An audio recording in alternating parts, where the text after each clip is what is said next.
Nilipat na nga po sa Pasay City Jail kagabi ang dating DPWH District Engineer na si Bryce Hernandez. Bago yan, nagkasagutan pa sa Senado tungkol sa kanyang kustodiya. Ito nga po'y matapos na akusahan ni Hernandez si Senador Jinggoy Estrada na isa umano sa mga senador na nangungumisyon sa mga flood control project. Giit ni Estrada, huwag siya ang babaliktarin.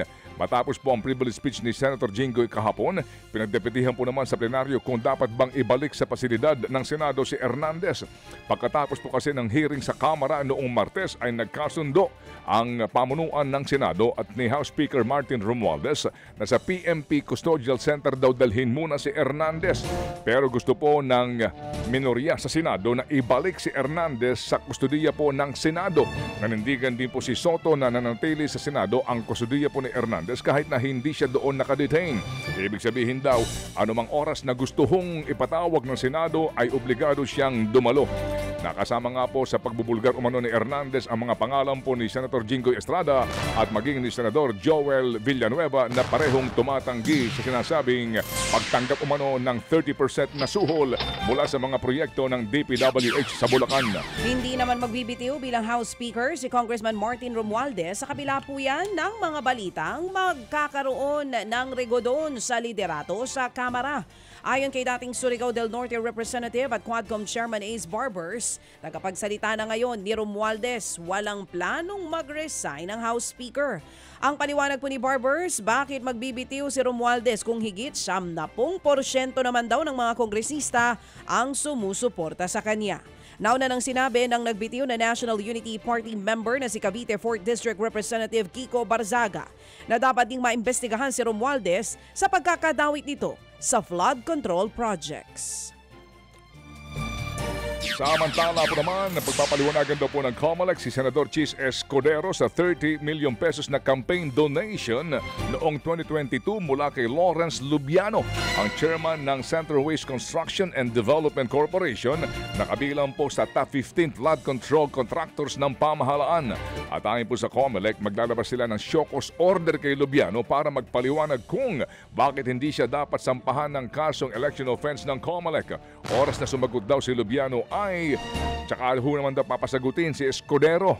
Bagamat una pong inamin ni Lubiano sa Kamara na nagbigay siya ng 30 million pesos kay Escudero, giniit niyang ito po ay kanyang sariling pera.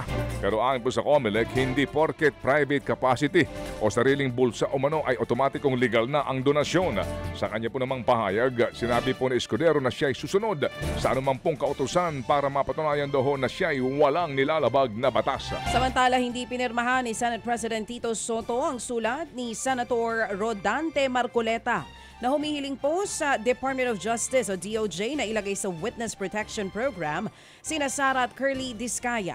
Ayon po kay SP Soto, hindi raw pwedeng makakuha ang mga Diskaya ng proteksyon ng gobyerno. Pero ang dami nila daw nakuhang pera ng bayan. Dapat din daw ay magsabi mga Diskaya ng totoo. Iba raw kasing sinasabi nila sa Senado at sa Kamara. Bago po yan mga kapatid, inamin ng abogado ng mga Diskaya na umaasa silang mailalagay ang mag-asawa sa Witness Protection Program ng DOJ. Pinanindigan pa nilang hindi selective o hindi nila pinili ang mga taong pinangalanan na kumi-kickback daw sa flood control projects.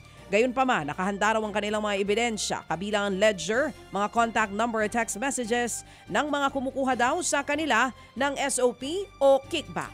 Samantala po, formal nang pinasasagot ng DOJ sina Atong Ang, Gretchen Barreto at ang 60 iba pa na umano'y sangkot naman sa kaso ng mga missing sa Bongeros. Kasama rin po sa pinasumpina ang whistleblower na si Julie Dondon Patidongan, alias Totoy, at ang kanyang kapatid na si Ella Kim. Naharap po sina Barreto at ang sina Ang, Barreto at 60 iba pang mga respondents sa mga reklamong multiple murder, kidnapping with serious illegal detention at iba pa. Nakadepende po naman daw sa panel of prosecutors kung papayagan ang mga pinasumpina na hindi humarap sa preliminary investigation. Sabi ho naman ng spokesperson po at abogado ni Ang, ito po raw ay welcome development sa kanila ang naturang preliminary investigation para masagot nila ang lahat ng mga paratang ni Patidongan. Hinamon nila si Patidongan na ilatag ang kanyang mga ebidensya.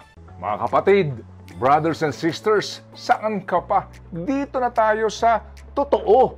Dito na tayo sa True FM. Mga kapatid, mag-subscribe and follow po kayo sa social media accounts ng True Network PH. Yan po kami. Hanapin nyo lang True Network PH, Facebook, Instagram, YouTube, TikTok, and podcast. Mapa Apple or Spotify man yan, mahahanap nyo kami. Lahat ng mga napapanood at napapakinggan nyo po sa programa, nasa social media accounts namin yan. So, paano mga kapatid? See you sa social media!